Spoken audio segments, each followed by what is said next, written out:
Mains, जिन चीज़ों को हमने प्री में पढ़ा, जैसे प्री में पूछा जाता है सवाल और उसके उत्तर भी दिए होते हैं, उस उत्तर का जवाब दे रहे हैं प्री है, लेकिन उसको खुद ही लिखना हो कि क्या टॉपिक के सवाल हैं और क्या उसके जवाब हैं, तो वो है मेंस। मल्टी डायमेंशनल सवाल प्री में पूछे जाते हैं तो मल्टी डायमेंशनल आंसर लिखना मेंस कहलाता है। तो यही मूल रूप से प्री और मेंस का अंतर है। पढ़ने और लिखने में जो फ़र्क है वही फ़र्क प्री और मेंस में है।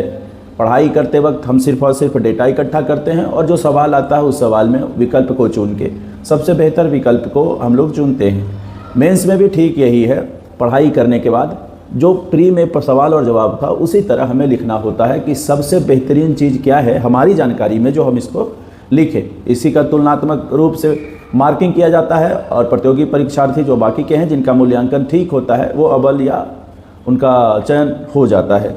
तो बेसिक चीज़ ध्यान रखना है, प्री और मेंस में क्या अंतर है। पढ़ने और लिखने का जितना अंतर है वही अंतर प्री और मेंस में है।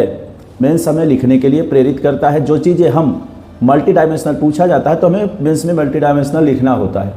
और ये भी ध्यान रखना होता है जैसे प्री में एक लाइन का सवाल है और एक ऑप्शन है या एक दो ऑप्शन है, ये खास चीज़ हम जो समझते हैं वही प्री होता है, उसमें से चुनना होता है पढ़ाई के बाद जो हम समझते हैं।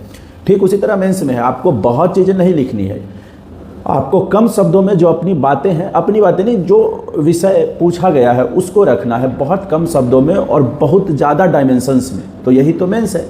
तो प्री को लिखना ही मेंस है।